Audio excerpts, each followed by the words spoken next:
Assalamualaikum warahmatullahi wabarakatuh.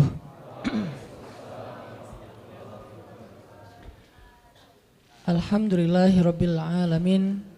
Hamdan katsiran tayyiban mubarakan fih kama yuhibbu rabbuna wa yarda.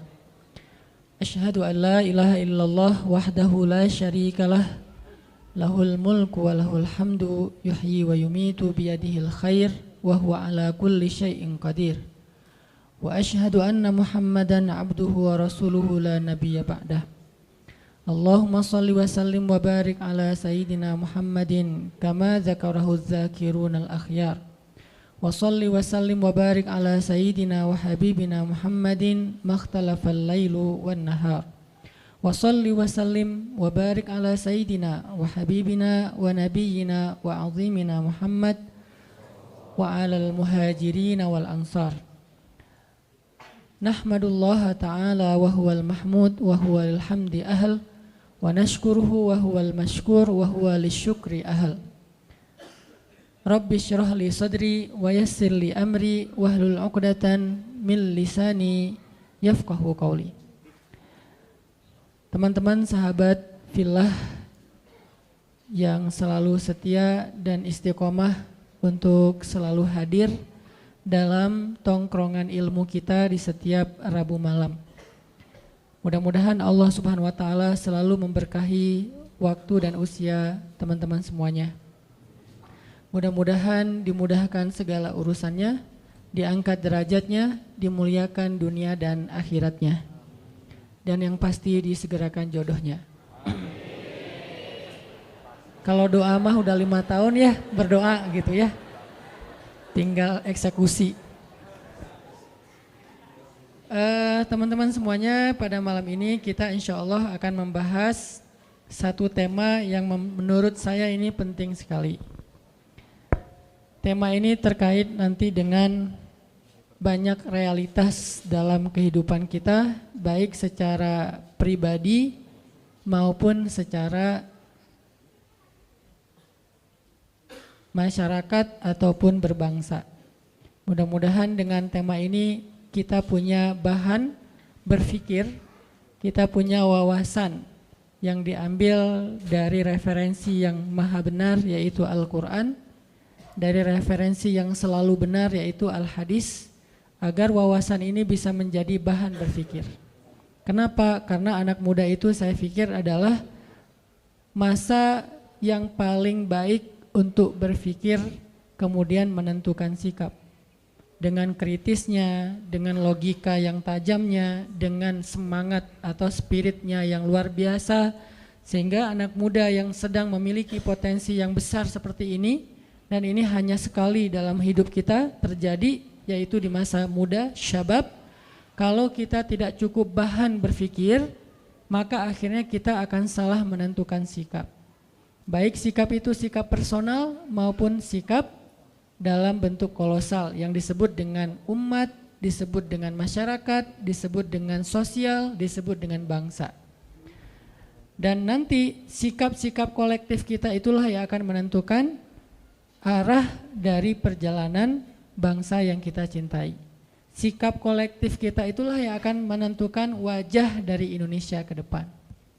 Nah, sikap kolektif ini dibangun dengan berdasarkan apa? Berdasarkan wawasan-wawasan yang menjadi bahan berpikir.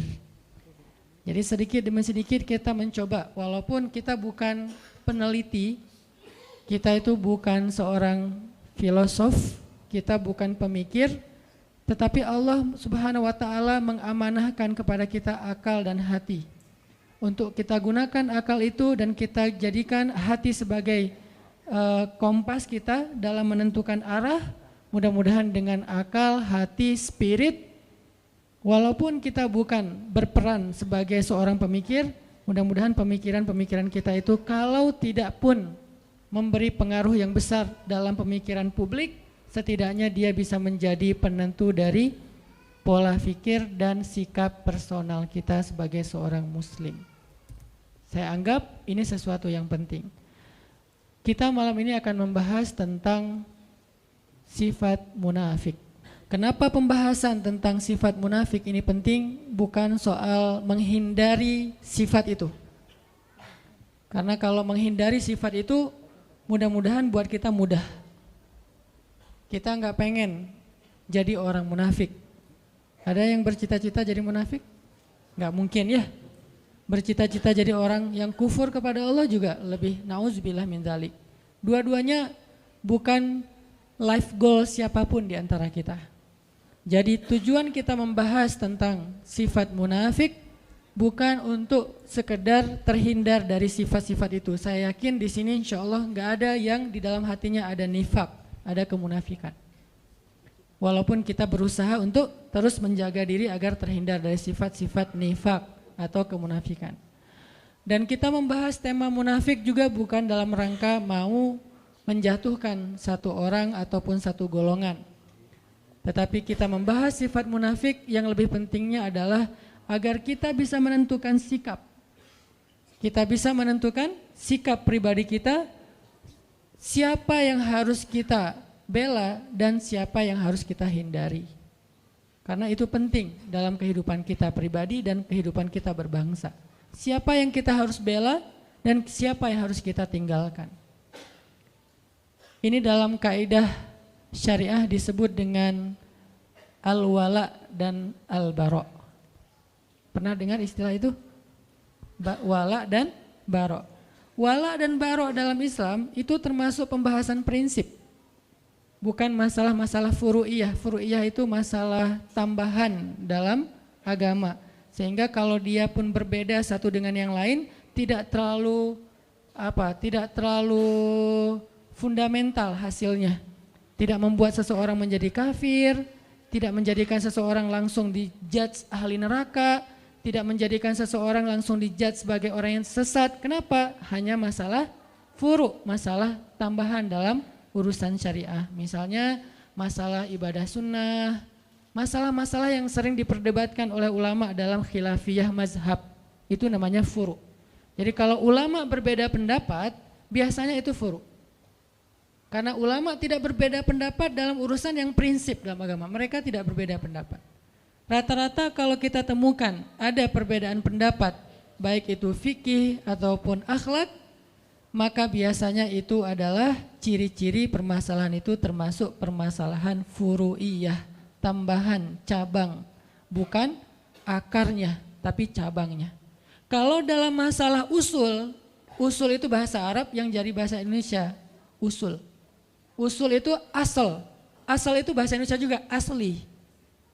Karena dulu saya ngajar bahasa Arab dan saya ketika ngajar bahasa Arab bukan ngajar grammar, tapi mencoba untuk ngajarin vocab Arab yang banyak hubungannya dengan bahasa kita, biar nggak terlalu susah menghafal. Ternyata 90% dari bahasa Indonesia itu memang diserap dari bahasa Arab. Dan itu kenyataan yang nggak bisa kita pungkiri bahwa dalam pembentukan bahasa nasional kita itu ada banyak sumbangsih para ulama karena dia terserap dari bahasa Arab. Jadi asalnya asal atau asal, asli, asli, usul, usul ya. Semuanya bahasa Indonesia yang diambil dari bahasa Arab. Jadi asalnya sesuatu itu namanya akar. Furu, cabangnya sesuatu yang tumbuh dari akar. Nah biasanya ulama kalau berbeda pendapat dalam sesuatu pasti itu furu'iyah. Sehingga kalau kita mendengar ada pendapat yang satu mengatakan A, yang satu mengatakan B, berarti itu masalah furu'iyah. Dan kita nggak perlu ribut dalam masalah itu. Kalau masih ada yang ribut dalam masalah furu'iyah, maka dia terjebak ke dalam sebuah sikap agama yang dikenal dengan istilah takalluf. Apa itu takalluf? Takalluf itu berlebih-lebihan. Mungkin bahasa yang sedang lagi ngetren sekarang radikal. Apa itu radikal? Terlalu membesar-besarkan sesuatu yang sebetulnya kecil. Itu makna radikal dalam konteks agama kita, yaitu takalluf, melebih-lebihkan. Sesuatu yang masih bisa ditolerir tapi dibahas setiap hari. Seolah-olah itu menjadi prinsip agama. Seolah-olah yang melanggar itu langsung masuk neraka besoknya. Seolah-olah dia itu di neraka yang paling dalam. Seolah-olah dia yang paling celaka di muka bumi. Nah ini namanya takalluf. Nah, ini radikal yang sebenarnya. Terlalu takalluf dalam urusan furu, dalam urusan mazhab. Sehingga sikap kita dalam perbedaan mazhab adalah respect, no judgment, menghargai pendapat yang berbeda. Jadi malam ini kita akan membahas salah satu yang usul, yaitu masalah kemunafikan. Ini yang pertama sekali Allah ceritakan di Al-Quran ketika Allah membuka surat Al-Baqarah. Walaupun surat Al-Baqarah itu turunnya belakangan, tetapi ditaruhnya di depan. Langsung setelah Ummul Kitab, seolah-olah Al-Baqarah itu anak pertama. Karena Al-Fatihah ibunya kan? Ibunya Alkitab, maka anak pertamanya Al-Baqarah, anak sulung nih. Dan yang paling panjang di Al-Quran. Tapi sebagian besarnya Madaniyah, turunnya di Madinah, walaupun berangsur-angsur. Turunnya di Madinah, tapi kok ditaruh di awal? Saking pentingnya pembahasan yang ada di dalam surat Al-Baqarah. Sampai sebagian ulama mengatakan Al-Baqarah itu sepertiga syariah. Jadi siapa yang bisa mengamalkan surat Al-Baqarah, bukan menghafal, mengamalkan surat Al-Baqarah, dia sudah mengamalkan sepertiga dari agama. Jadi siapa yang bisa mengamalkan Al-Baqarah, maka dia sudah mengamalkan sepertiga dari agama. Dan tahukah kita bahwa Umar ibn Khattab itu mengamalkan surat Al-Baqarah butuh waktu 13 tahun. 13 tahun mengamalkan Al-Baqarah, bukan ngafal. Kalau ngafal buat mereka gampang. Bahkan di antara mereka ada yang ngafal 1 juz itu dengan sekali dengar langsung hafal. Berarti 1 jam 1 juz. Itu pemecah rekor paling dahsyat. 1 juz 1 jam. Kalau di zaman kita mungkin paling cepat 1 juz 1 hari. Itu juga udah jenius banget. Tapi sahabat menghafal 1 juz lebih 1 lembar, yaitu surat Al-An'am 1 jam. Sekali dengar. Dan 1 jam itu bukan hafalan pertama. Kalau di teman-teman teras tahfiz pasti ngerti lah. Hafalan pertama itu kan yang penting udah hafal, cuman gak lancar, belum bisa di store kan. Belum mutkin gitu. Itu sekali dengar 1 jam mutkin. Dan ukuran mutkinnya gak ada 1 huruf pun yang salah. Gak ada 1 huruf pun yang salah. Siapa dia? Abdullah ibnu Mas'ud. Yang mendengar surat Al-An'am diturunkan kepada Nabi, Nabi bacakan, dia dengar, sekali dengar langsung kata dia, ya Rasulullah saya sudah hafal. Kata Nabi, ya Abdullah coba kamu baca. Dibaca dalam keadaan menghafal, gak ada 1 huruf pun yang salah. Itu bukan mutkin lagi, udah copy paste itu. Kita kadang-kadang copy paste aja masih ada yang ketinggal, komanya, emotikonnya gak kebawa gitu kan ya. Ini benar-benar dahsyat. Ternyata bukan itu masalahnya. Kenapa Umar kok mengamalkan Al-Baqarah 13 tahun? Bukan soal hafalannya, bukan soal membacanya. Ngamalin 1 ayat demi 1 ayat sampai dawam. Butuh 13 tahun mengamalkan Al-Baqarah. Saking luar biasanya surat Al-Baqarah. Sehingga Allah Subhanahu wa taala menyebutkan dan meletakkan Al-Baqarah menjadi surat pertama setelah Al-Fatihah. Bisa dibilang dia adalah surat-surat pembuka di dalam Al-Quran. Lalu ketika kita membaca surat Al-Baqarah, maka prolog atau mukaddimah dari kepalanya surat Al-Baqarah, headline-nya surat Al-Baqarah itu adalah langsung Allah berbicara tentang 3 golongan manusia. Di awal kita buka Al-Baqarah langsung Allah bicara tentang 3 golongan manusia. Golongan pertama mukmin, ada di ayat 1 sampai 5. Berapa ayat? Cuman 5 ayat. Lebih efektifnya lagi 4 ayat, karena alif lam mim itu termasuk ayat mutasyabihat yang tidak ada yang tahu artinya selain Allah. 5 ayat berbicara tentang orang mukmin. Kemudian golongan kedua, orang yang kafir, artinya orang yang ingkar kepada Allah Subhanahu wa taala, enggak percaya dan tidak beriman. Berapa ayat? Cuman 2 ayat. Ayat 6 dan ayat 7. Beres itu Allah bicara tentang orang munafik dari ayat 8 sampai ayat 16. Berapa ayat? 9 ayat. Dari ayat 8 sampai ayat 16. 9 ayat bicara tentang orang munafik. Apakah sudah selesai? Belum. Sisanya Allah kasih contoh-contoh orang munafik di banyak ayat di Al-Baqarah, di banyak surat, di sisa-sisa surat yang lainnya. Dan kalau Allah udah bicara tentang orang munafik, kesan emosionalnya tuh kelihatan banget di ayatnya. Allah kalau bicara tentang orang kafir, kesannya flat. Kalau bicara tentang orang mukmin, rahmah. Allah tuh sayang banget sama mereka. Kalau Allah bicara tentang orang munafik, Allah itu kayak emosi banget tuh. Disebutin orang munafik tuh gini, kalian harus hati-hati ya, kalian harus hati-hati. Jadi Allah itu kayak khawatir banget kita terhadap perangai dan kejahatan orang munafik. Allah kalau bicara tentang orang kafir itu hanya bicara tentang surga neraka, bicara tentang kehancuran mereka. Tapi kalau bicara orang munafik, isinya adalah kalau kita mau bikin poinnya, wahai orang hamba-hambaku yang beriman, hati-hati sama mereka. Itu intinya. Makanya saking Allah pengen kita hati-hati dengan orang munafik, penjelasan orang munafik di Al-Quran itu tuh detail banget. Contohnya tuh banyak banget. Kenapa? Karena mereka lebih bahaya daripada orang-orang kafir. Dalam perangai, perilaku, gangguan, dan siasat mereka kepada orang yang beriman. Makanya kita diajarkan di Al-Quran, bukan ayat tentang permusuhan. Ini bukan ayat perpecahan, ini bukan ayat permusuhan. Kalau kita menuduh bahwa membahas tentang munafik itu berarti memunculkan permusuhan, berarti kita menuduh Al-Quran memunculkan permusuhan. Padahal sebagian besar dari ayat Al-Quran itu banyak berkisah tentang orang munafik. Kenapa? Biar kita hati-hati.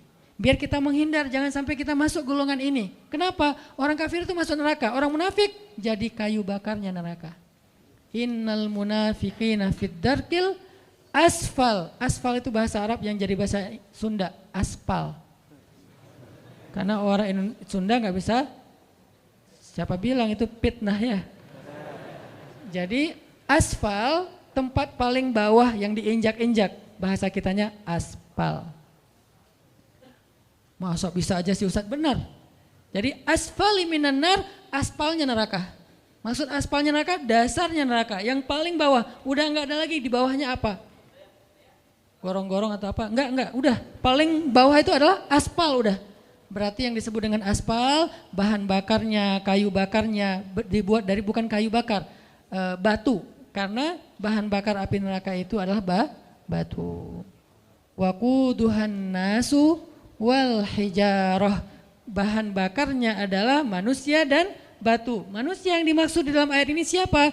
Innal munafiqina fid darkil asfali minan nar, na'udzubillahi min dzalik. Ini, sehingga tanpa kita sadari mungkin kita enggak termasuk orang munafik, tapi begitu kita berwala kepada orang munafik, membela orang munafik, berpihak sama orang munafik, mendukung kegiatan-kegiatan kemunafikan, maka kita masuk dalam golongan itu, dan ini yang bahaya nih. Bukannya kita menjadi munafik, kita tetap sholat, tapi kita mendukung kemunafikan. Kita tetap puasa, tetapi kita membela kemunafikan. Kita tetap bayar zakat, tetapi kita berpihak kepada kemunafikan. Ini bahaya nih. Karena sholat, puasa, dan zakat kita adalah ritual. Tetapi wala dan barok kita justru kepada musuh-musuh Allah Subhanahu wa Ta'ala. Jadi pembahasan kita pada malam ini bukan dalam rangka memecah belah, bukan dalam rangka menghasut, tetapi dalam rangka kita belajar dari Al-Quran agar kita terhindar. Siapa yang merasa dirinya mirip dengan ayat-ayat yang disebutkan, maka tubu ilallah, bertaubatlah segera. Siapa yang merasa tidak mirip, kayaknya bukan saya deh, maka hati-hati supaya kita jangan sampai mendukung orang-orang yang seperti ini. Cuman seperti itu sederhananya moral of the story dari pembahasan tentang al-munafik atau al-munafikun. Makanya teman-teman nanti bisa baca di dalam beberapa ayat yang nanti habis sholat isya kita coba bedah. Dan pas sholat isya saya juga akan baca Al-Baqarahnya dari ayat 1 sampai selesai tadi ayat berapa? 18 tentang 3 golongan manusia yang disebutkan oleh surat Al-Baqarah. Barakallahu fikum. Teman-teman semuanya yang dirahmati Allah Subhanahu wa Ta'ala, kita lanjutkan pembahasan kita tentang al-wala dan al-bara'. Siapa yang kita berpihak, siapa yang tidak kita perlu berpihak. Dalam hal ini kita mengambil salah satu contohnya adalah orang-orang munafik. Jadi dalam konteks Islam kita nggak boleh berpihak kepada orang munafik. Tapi kalau kita kasihan kepada dia secara manusiawi itu sangat boleh, bukan hanya boleh, harus. Jadi kita harus bedakan mana sifat kita sebagai sesama manusia, mana sikap kita dalam urusan agama, itu beda. Kalau konteksnya kemanusiaan itu universal. Kita tuh berbuat baik nggak boleh ngelihat agama. Mau dia muslim, mau non muslim, mau dia munafik, mau dia mukmin, mau dia orang baik, mau dia orang jahat. Kita kalau dalam urusan kemanusiaan maka hak dan kewajibannya sama. Ketika kita ngelihat misalnya ada mantan perampok yang belum bertaubat, berarti bukan mantan ya. Perampok lah ya, belum bertaubat. Atau penjahat belum bertaubat. Kemudian dia sakit yang parah, terus tergeletak di jalan, nggak ada yang mau menolong dia. Lalu kita lewat dan kita mampu menolong kita, maka di dalam konteks ini kita wajib untuk menolong dia. Terserah dia seorang penjahat, dia seorang ahli maksiat, bahkan dia orang yang musyrik kepada Allah, orang yang tidak beriman kepada Allah. Karena konteksnya di sini adalah konteks kemanusiaan, nggak ngelihat agama, apalagi ngelihat negara ya. Agama aja nggak boleh jadi sekat kalau dalam konteks kemanusiaan, apalagi negara. Jadi kalau kita bicara Palestina, Suriah, mentang-mentang di sana mayoritasnya Muslim terus jadi nggak ditolong? Enggak. Jadi agama aja bukan masalah, apalagi negara. Mentang-mentang mereka bukan orang Indonesia, jadi bukan tanggung jawab kita. Enggak. Kalau dalam konteks kemanusiaan, bahkan kalau dia adalah orang Yahudi sekalipun, atau dia orang pagan sekalipun yang menyembah batu ataupun kayu atau menyembah patung, kalau dia adalah terzolimi, maka tugas kita adalah menolong dia dengan apapun yang kita bisa. Makanya kemarin ada salah satu pasien kanker di Bandung, beliau kebenaran non-muslim. Bukan salah satu, ada beberapa orang non-muslim, pasien kanker dan kurang mampu. Kemudian karena istri megang beberapa proyek sosial untuk pasien kanker yang kurang mampu, akhirnya kita ambil pasien ini, kita coba audiensi, asistensi ke dokter sampai beres pengobatannya, operasinya, yang satu meninggal, yang satu alhamdulillah bisa survive.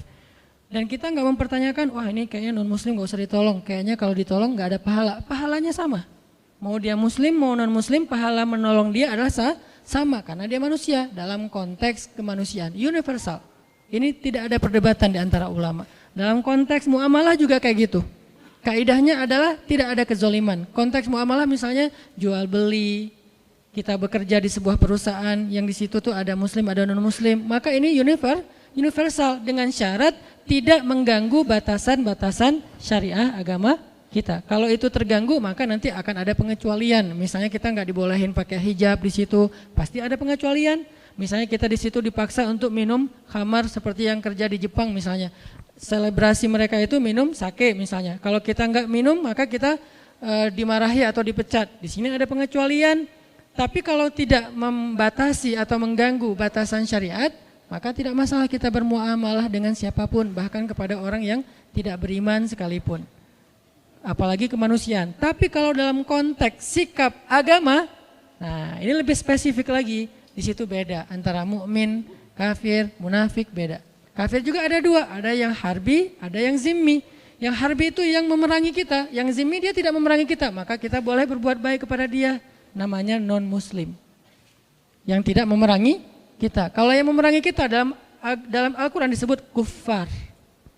Kalau yang tidak memerangi, mereka tidak dipanggil dengan bahasa orang kafirun, tetapi mereka disebut dengan orang Yahudi, orang Nasrani, orang musyrikun dan seterusnya. Intinya adalah kita tidak ada kewajiban atau anjuran untuk memusuhi mereka. Mereka adalah saudara kita dalam kemanusiaan, dalam negara, dalam bangsa, dalam suku. Dalam konteks apa? Dalam konteks muamalah, dalam konteks kemanusiaan. Kalau dalam konteks agama, kalau mereka tidak memerangi kita, maka kita nggak boleh dilarang untuk menyakiti mereka, apalagi memusuhi mereka. Bahkan jika ada pertikaian antara non muslim dengan muslim, kita nggak boleh nggak boleh berpihak berdasarkan agama.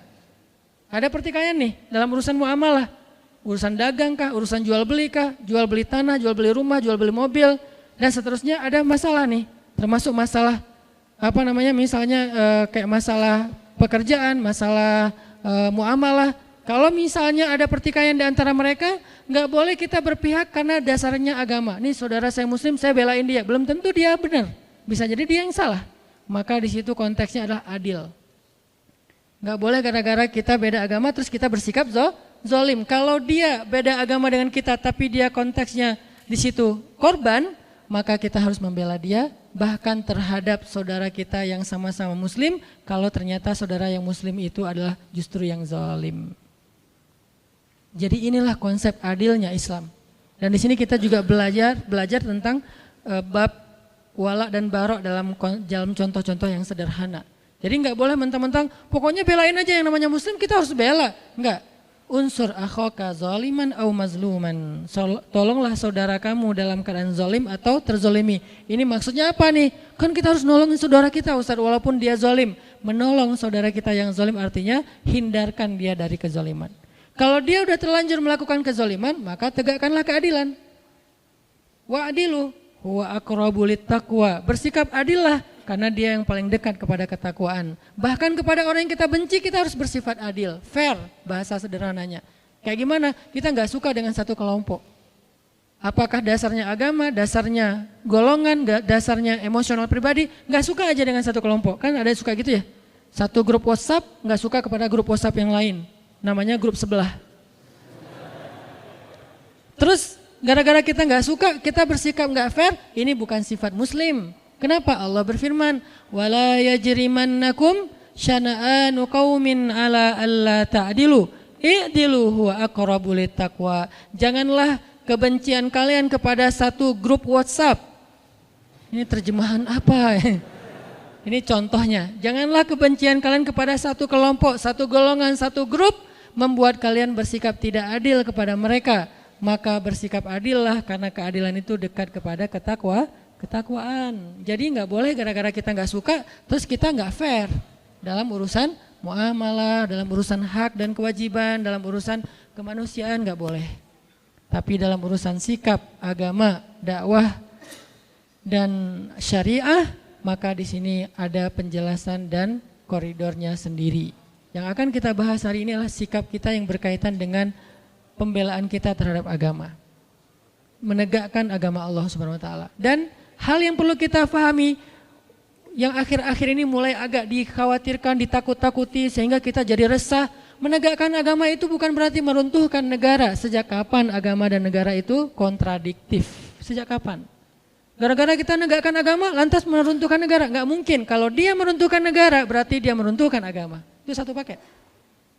Kalau dia meruntuhkan negara, memecah belah negara berarti dia memecah belah umat, memecah belah agama, meruntuhkan agama. Sama itu. Dan kalau dia menegakkan agama, maka dia menegakkan negara. Karena satu paket, nggak bisa dipisahkan. Siapa yang berbuat rusak di muka bumi, maka dia telah melanggar ayat Allah Subhanahu wa taala, yufsiduna fil ard.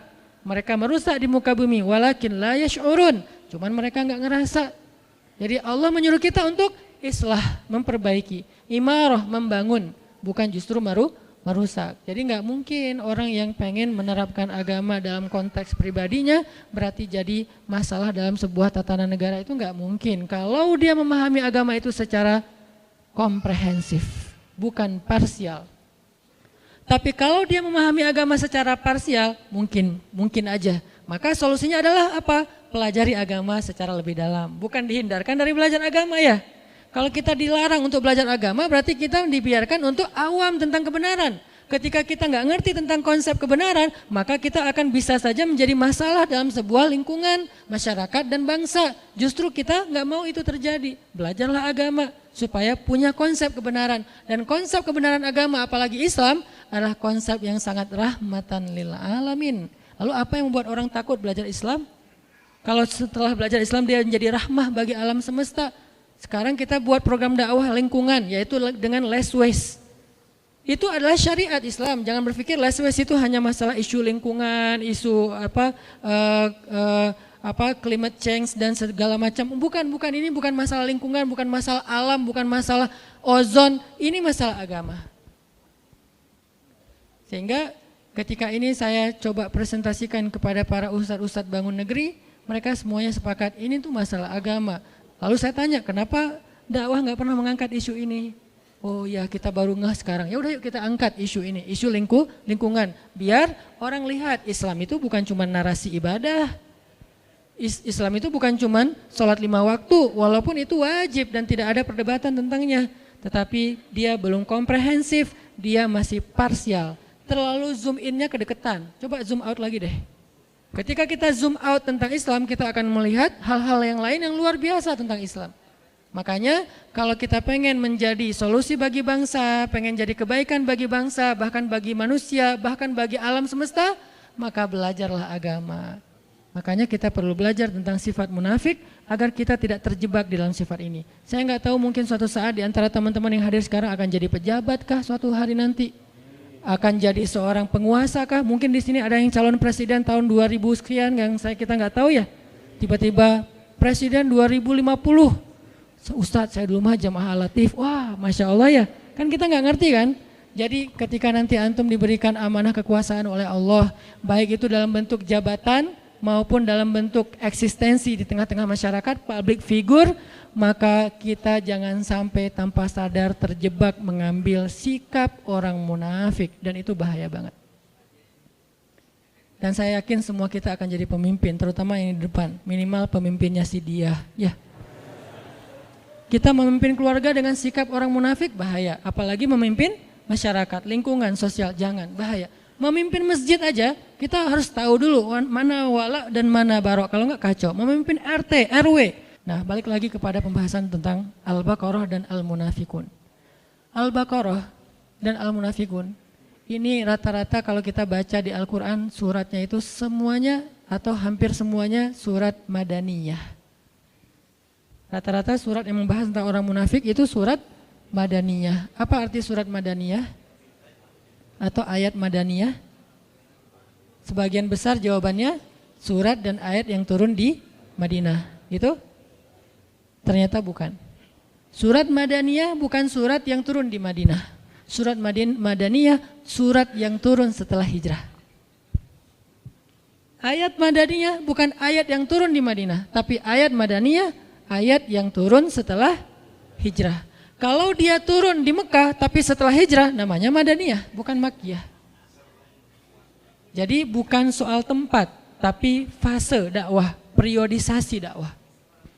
Yang turun setelah hijrah semuanya Madaniyah. Mau dia turun di Madinah, mau turunnya di Bani Quraidah, mau turunnya di Khaybar, mau turunnya di misalnya Mekah ketika terjadi perjanjian Hudaibiyah, semuanya Madaniyah. Walaupun turunnya bukan di kota Madinah. Jadi ukurannya adalah peristiwa hijrah. Makanya hijrah ini menjadi sesuatu yang penting dan berharga dalam Islam. Sampai dia menjadi nama penanggalan dalam Islam, tahun Hijriyah. Kenapa nggak diambil peristiwa yang lain yang besar juga? Ada Bi'sah, awal Nabi dapat wahyu, namanya tahun Bi'sah 1, Bi'sah 2, Bi'sah 3. Sehingga kita nggak tahu tahun Hijriyah, tahunnya tahun Bi'sah, yaitu dapat wahyu pertama. Kenapa enggak Isra Mi'raj, peristiwa yang besar kan, sampai naik ke langit ketemu dengan Allah, sehingga disebut dengan Mi'raj 1, Mi'raj 2, Mi'raj 3, sekarang tahun Mi'raj 1400 sekian Mi'rajiyah misalnya. Kenapa enggak Mi'raj? Kenapa enggak perang Badar? Badar 1, Badar 2, Badar 3. Kenapa enggak wafatnya Nabi? Wafat Nabi 1, wafat Nabi 2, seperti agama yang lain setelah wafatnya Nabi mereka. Kenapa hijrah? Saking pentingnya peristiwa hijrah dalam Islam yang merubah banyak hal dalam konsep dakwah. Itu kenapa kita mengangkatnya menjadi sebuah isu yang kemudian kita jadikan tren, yaitu tren hijrah. Jadi hijrah itu bukan akal-akalannya Hanan Attaqi. Hijrah itu bukan tren yang baru-baru ini muncul. Hijrah itu ada di Al-Quran, ada di hadis. Bagaimana kita takut terhadap sesuatu yang ada konsepnya di Al-Quran, yaitu hijrah. Orang yang berhijrah namanya muhajirin. Orang yang menerima orang yang berhijrah namanya ansor ya. Salah satu cita-cita kita ke depan apa? Mempersaudarakan Viking Bobotoh sama The Jack.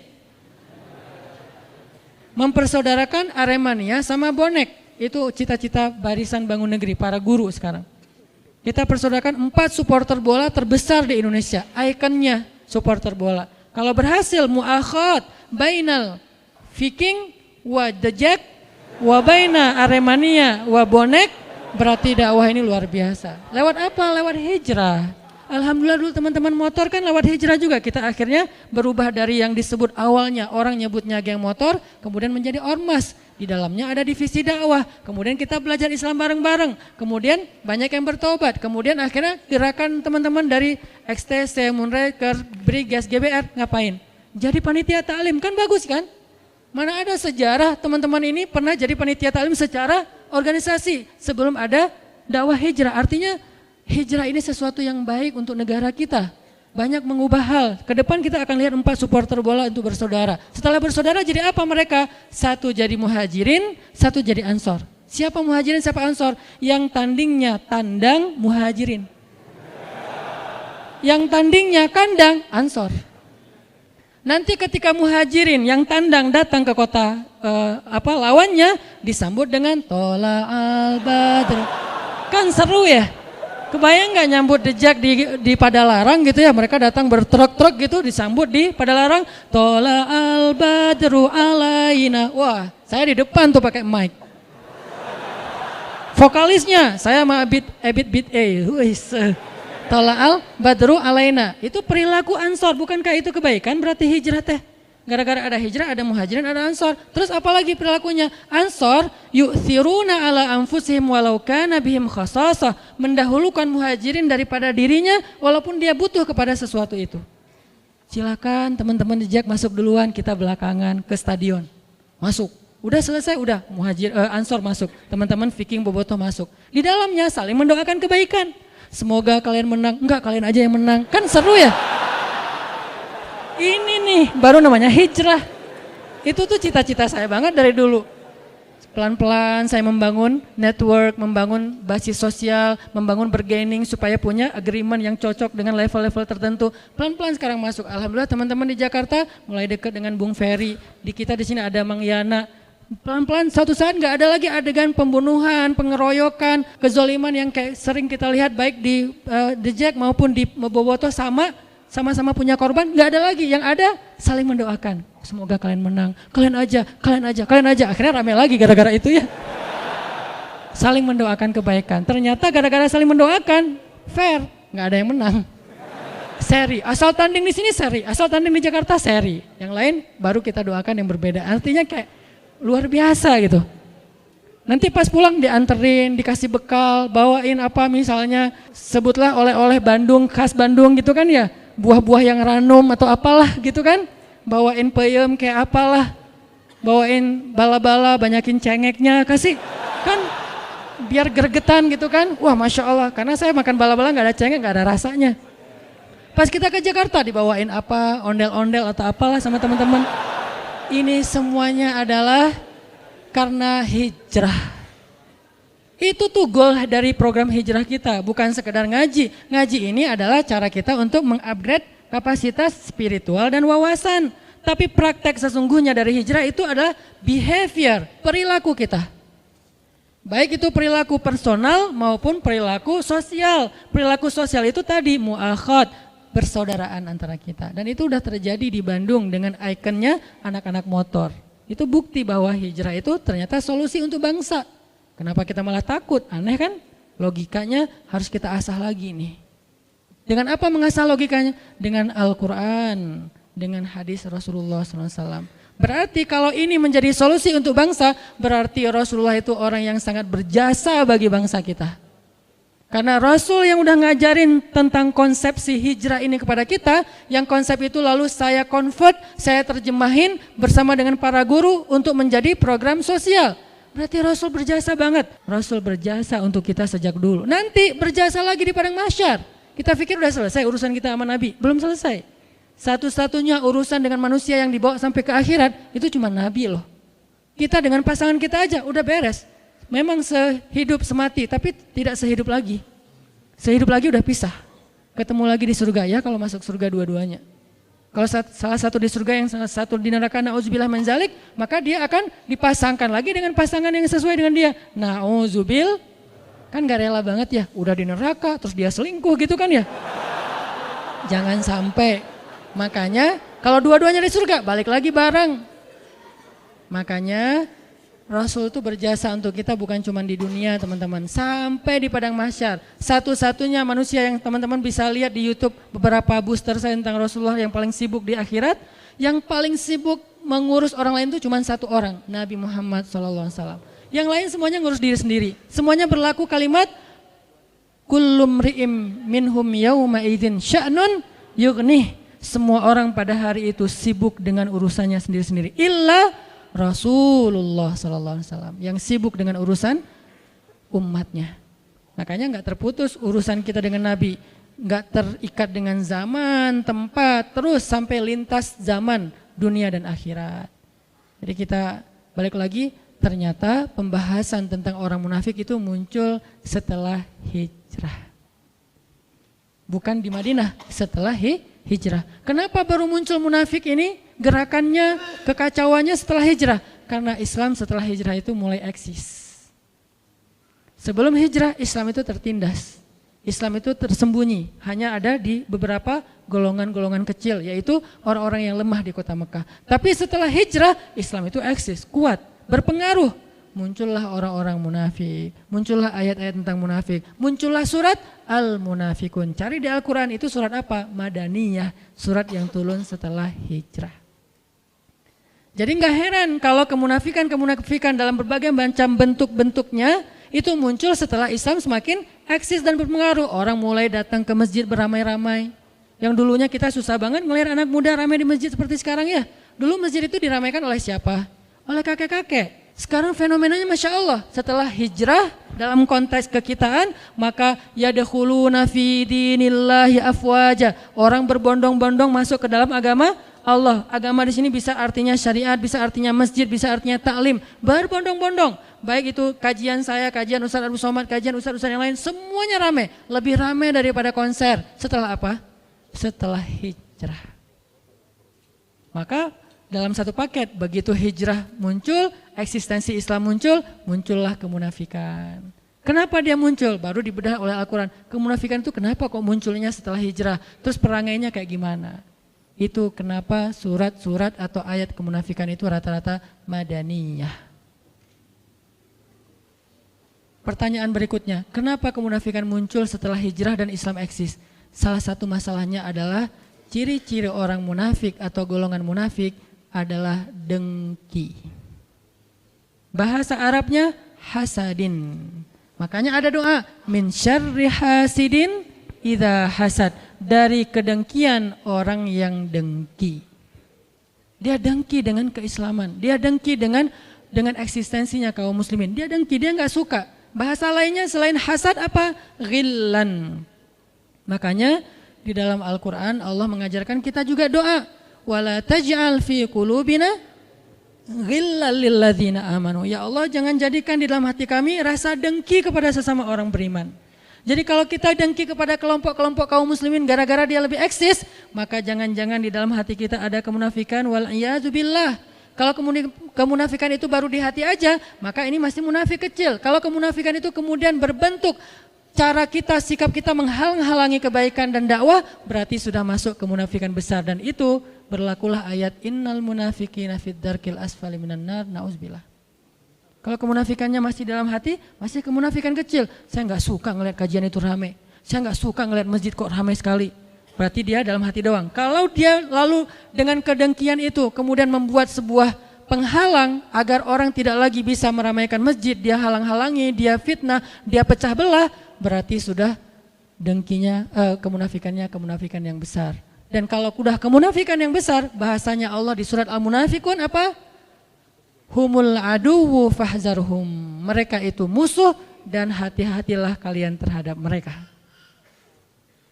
Sekarang kita tinggal ngelihat diri kita masing-masing.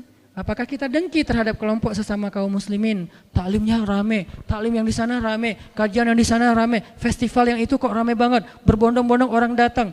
Ada 1, 2, dan 3 sekarang ya.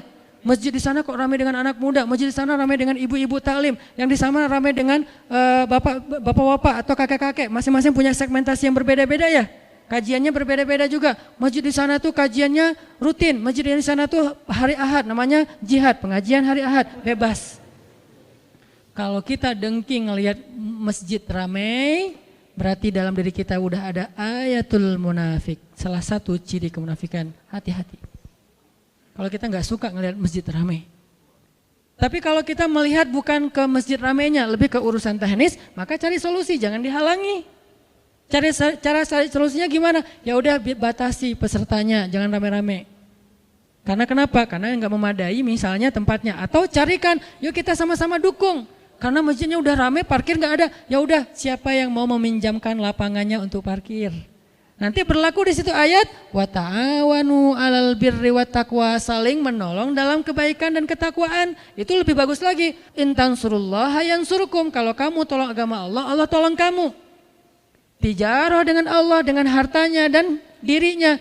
Itu yang harusnya kita lakukan. Ngelihat masjid ramai. Al-Latif sekarang ramai nih. aduh membludak, parkir susah. Akhirnya jamaah kadang-kadang mikir untuk kajiannya di Al-Latif ya, aduh pasti parkirnya susah, gak jadi datang deh. Sehingga yang datangnya setengah dari biasanya. Kalau di TSB datang karena parkirnya luas, tempatnya luas. Nah kita carikan solusi, kan gak mungkin setiap hari, setiap minggu juga di TSB karena mereka juga punya jadwal. Oh ya udah, saya punya lapangan, di mana misalnya di Cihanjuang, gak mungkin juga sih kejauhan gitu. Saya punya lapangan daerah-daerah sini nih, daerah Cihapit, pakai aja, gak usah wakaf, tapi pinjam.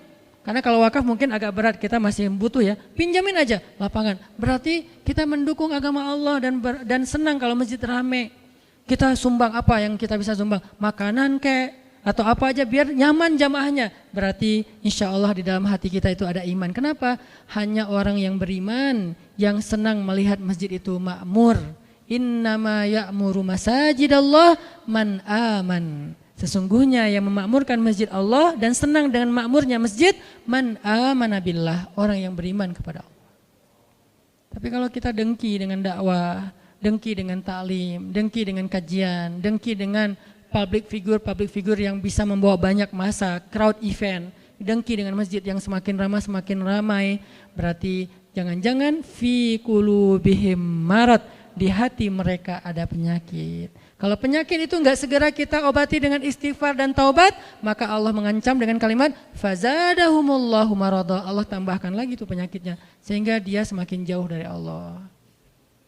Salah satu ciri kemunafikan dengki, enggak suka.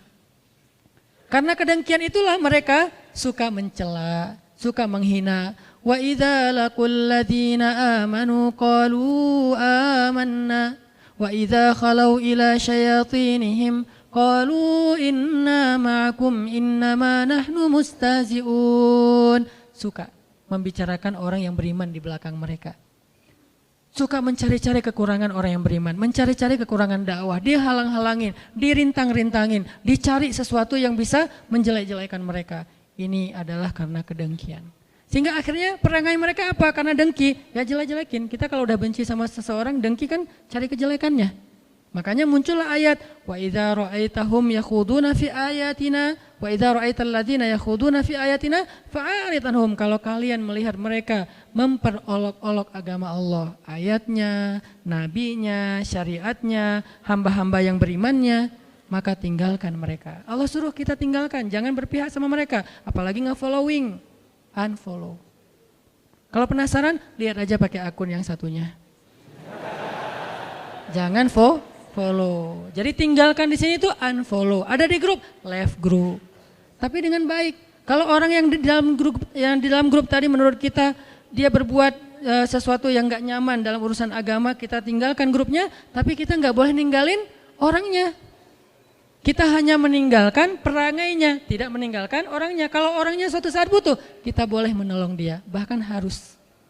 Jangan mentang-mentang dia pernah menghina agama Allah. Terus kalau dia butuh kita nggak nolongin dia, enggak, tetap kita tolongin kalau kita mampu. Siapa yang menolong? Yang paling dekat dengan dia hubungannya. Al-aqrab summal aqrab. Adil ya, fair ya. Dalam urusan kesalahannya kita nggak mau ikutan. Tapi dalam urusan kebutuhan manusiawinya kita akan menolong dia. Itu fair banget. Itulah rahmatan lil alamin. Itu Islam. Bukan ditinggalkan sama sekali. Itu ekstremis. Bukan juga berpihak banget sama dia. Itu namanya cari muka. Atau dia labil nggak punya sikap. Islam itu wasaton, tengah-tengah. Arti tengah-tengah bukan labil. Dia dalam satu hal bersikap tegas, di sifat yang dalam hal yang lain dia bersikap penuh dengan kasih sayang. Satu, dengki, penyakitnya. Dua, penyakit munafik adalah sombong. Penyakit hatinya orang munafik adalah sombong. Memandang orang-orang yang beribadah kepada Allah, memandang orang-orang yang taat kepada Allah itu rendah. Dianggap mereka orang yang rendahan. Sehingga mereka nggak mau gabung dengan orang-orang yang beribadah ini. Terjadi di Al-Baqarah, wa idza qila lahum aminu kama amanan nas. Kalau dibilang ke mereka, yuk kita beriman seperti orang-orang sudah pada beriman. Apa jawaban mereka? Qalu anu'minu kama amanas sufaha. Masa kami mau beriman seperti orang-orang sufaha? Apa arti sufaha? Arazil. Apa arti arazil? Rendahan. Jadi mereka menganggap rendah kepada orang lain. menganggap orang yang gak sukses, orang yang miskin, orang yang gak educated, orang yang terbelakang, orang yang misalnya primitif, orang yang enggak modern, orang yang misalnya konservatif atau apapun lah istilah-istilahnya ini, sehingga dia selalu melihat Islam itu rendah aja. Islam ini ya kasihan, Islam ini penuh dengan masalah, Islam ini jelek, Islam ini apa. Dia selalu melihat kejelekan-kejelekan kaum muslimin dan merendahkan kaum muslimin. Ini karena sombong. Dan ketika kita baca di surat Al-Kahfi, ada perumpamaan yang Allah angkat dari sebuah kisah tentang dua orang laki-laki kan. Yang satu diberikan harta dan diberikan pengikut yang banyak, followersnya banyak. Yang satu lagi nggak diberikan harta dan tidak diberikan pengikut yang banyak, dia bukan selebgram. Yang selebgram ini bilang, harta saya lebih banyak dan pengikut saya lebih kuat. Ternyata hasilnya apa dengan kesombongan dia? Akhirnya Allah Subhanahu wa taala membinasakan dia dengan ditenggelamkan ke dalam bumi dan dibakar hangus seluruh harta-hartanya oleh Allah Subhanahu wa taala. Ini karena sombong.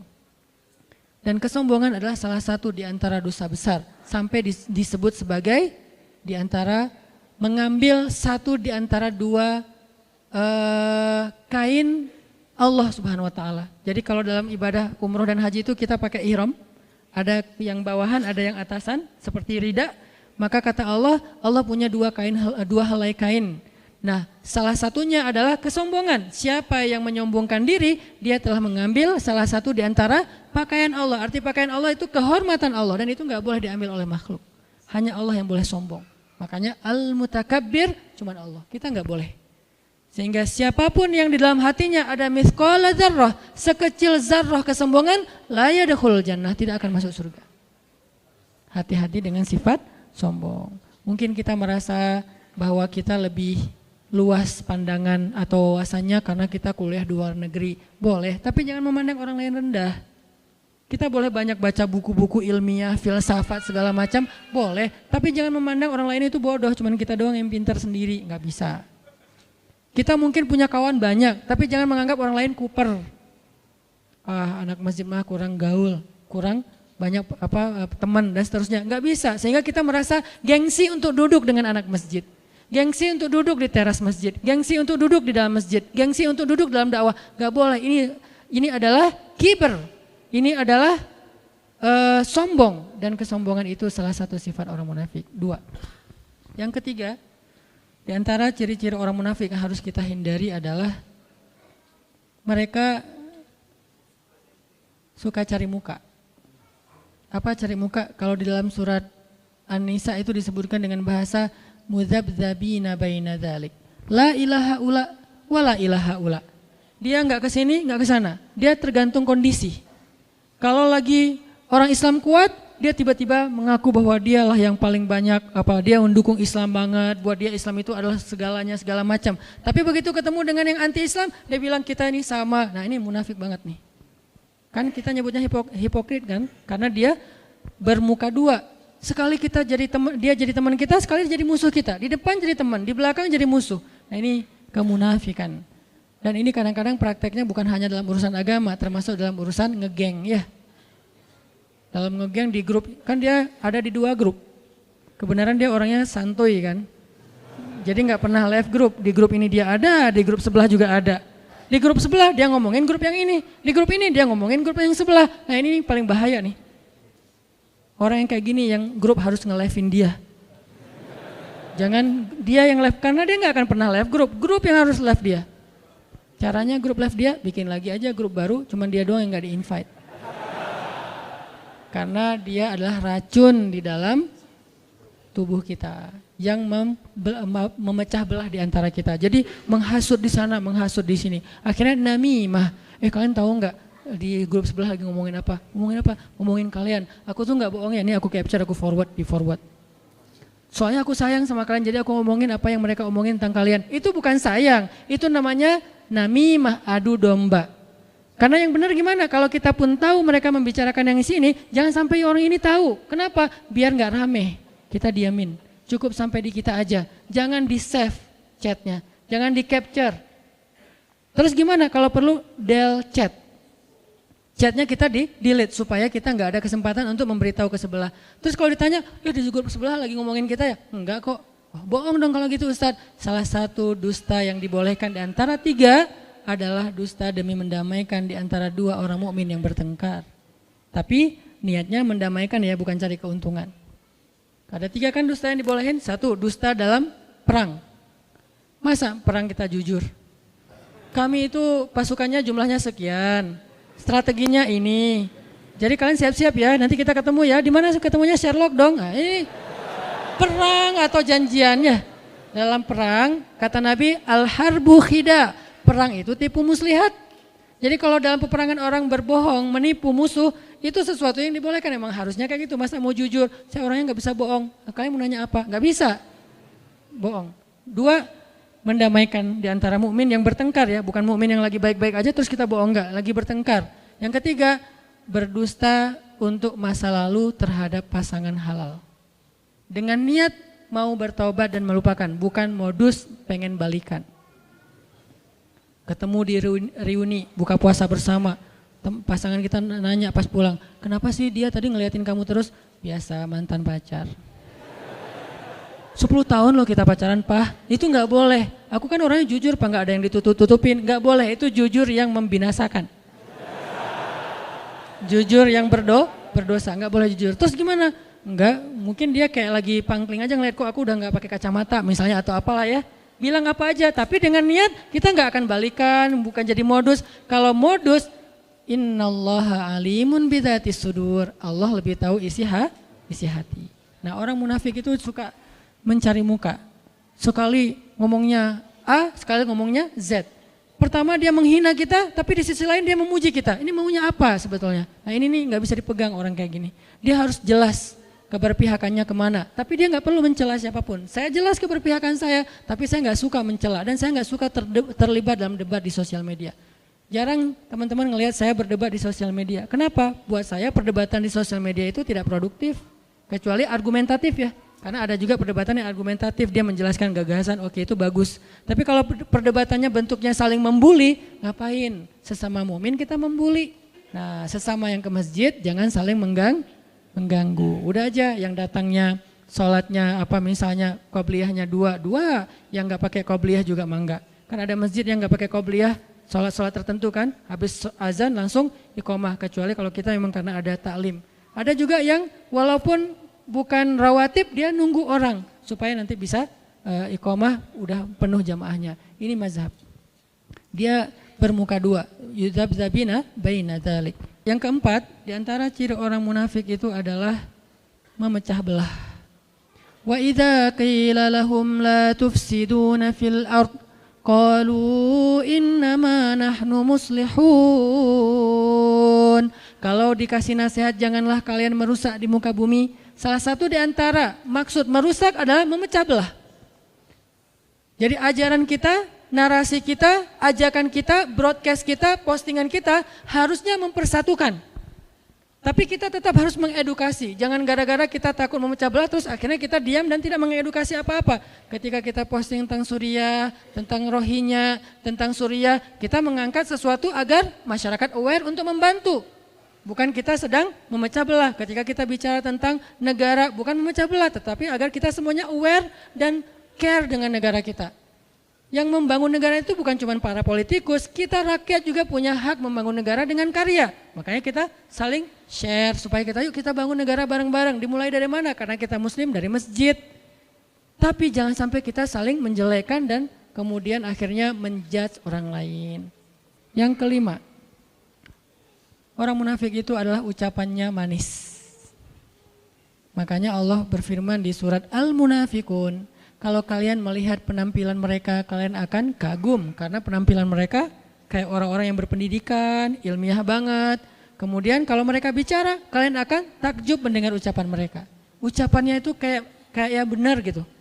Kayak yang benar. Padahal mereka itu berargumen untuk menumpulkan pemahaman orang terhadap agama Allah Subhanahu wa taala.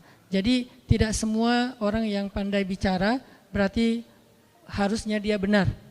Maka yang menjadi ukuran kebenaran dan yang salah bukan argumentasi seseorang tetapi apa dasarnya, Apa referensinya? Kalau dasar dan referensinya ayat Allah, hadis Rasulullah SAW, maka mudah-mudahan dia adalah orang yang berkata qaulan sadida, ucapan yang jujur, ucapan yang benar. Tapi kalau yang dia bicarakan itu justru bertolak belakang dengan ayat Allah, bertolak belakang kaidahnya, bukan mana ayatnya. Kadang-kadang nggak harus persis ayatnya, tetapi dia tidak bertolak belakang dengan ayat Allah, maka itu benar. Tapi kalau bertolak belakang, Allah mengatakan tutup aurat, dia bilang suruh buka. Allah mengatakan nikahlah, dia bilang jangan nikah. Nah ini bertolak belakang nih. Kalau bertolak belakang, kita jangan lihat argumennya, tapi lihat dalilnya. Bertentangan gak dengan agama Allah? Bertentangan gak dengan syariat? Kalau ada orang mengajak, yuk kita nikah segera mungkin, nikah muda. Jangan takut, nanti Allah yang kasih rezeki. Karena saya udah mempraktekkan itu. Saya udah punya pengalaman dan pengalaman itu saya share. Saya menikah gak punya modal. Menikah gak punya modal, tapi Allah modalkan, kemudian Allah mudahkan segala urusan. Punya anak awalnya gak punya modal, makanya bawa ke bidan, karena yang paling murah. Akhirnya bidannya lagi sekolah, saya lahirin sendiri. Istri saya ngelahirin, saya yang bidanin maksudnya. Ngebidanin sendiri, kenapa? Karena gak sanggup membawa ke rumah sakit.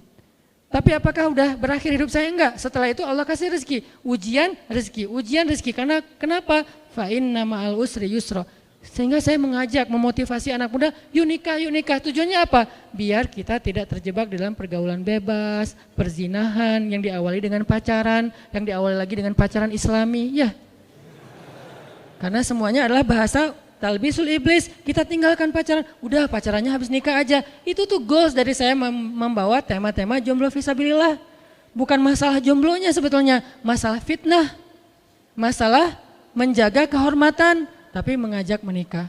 Tapi kemudian muncul lagi wacana untuk mempersulit pernikahan. Nah ini juga bahaya nih. Makanya kita harus sama-sama meneliti mana yang terbaik untuk bangsa kita. Cari solusi. Kalau menurut saya anak muda itu dikasih beasiswa nikah. Siapa yang menikah beasiswa mahar. Kemudian bahkan di beberapa negara di Turki itu siapa yang menikah dengan perempuan Suriah itu dibiayai oleh negara. Kenapa? Karena perempuan Suriah itu tidak ada yang merawat. Mereka itu pengungsi, mereka yatim piatu. Jadi siapa yang menikahi perempuan Suriah, maka dibiayai oleh negara. Walaupun gak harus gitu-gitu amat juga sih. Ntar yang belakang protes, Ustaz emang harus ke Suriah? Enggak juga sih. Ini contoh ya, contoh. Artinya negara terlibat dalam menyelesaikan masalah anak muda. Masalah anak muda itu 3. 1, masalah cinta. Apa solusi negara untuk masalah cinta? Beasiswa menikah. Keren kan? Kedua, masalah anak muda itu adalah karir. Apa solusi negara? Menciptakan lapangan pekerjaan, memudahkan pendidikan, menggratiskan pendidikan, itu yang kedua. Yang ketiga, masalah anak muda, entertain. Entertain itu tempat ruang mereka untuk kolaborasi, komunikasi, berkreasi, berkarya, termasuk mereka yang senang dengan olahraga, main segala macam. Sediakan ruang-ruang anak muda, youth space gitu ya. 3 masalah ini. Ternyata dicarikan solusi, bukannya kita terhalangi. Makanya saya berharap kemana saya pergi itu saya ngobrol sama wali kota, sama bupati, sama gubernur, Pak bikin program beasiswa mahar. Insya Allah banyak banget yang akan mendukung, terutama usia di bawah 25 tahun. Itu semangat banget. Tapi tetap ada pemerintah mengawal, makanya muncul sekarang wacana peraturan supaya lebih matang secara mental ya, secara psikis. Cuman mudah-mudahan ini benar-benar jadi solusi sehingga akhirnya tidak ada lagi perempuan yang ditelantarkan. Itu benar banget. Karena ada banyak kasus setelah menikah perempuannya ditelantarkan, banyak kasus kayak gitu.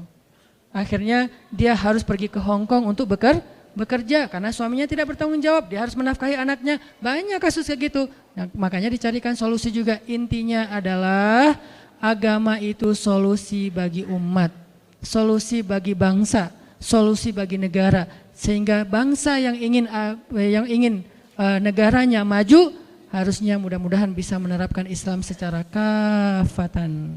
Ada tuh negara yang mayoritasnya muslim tapi nggak maju-maju karena tidak menerapkan Islam secara kafah, secara komprehensif.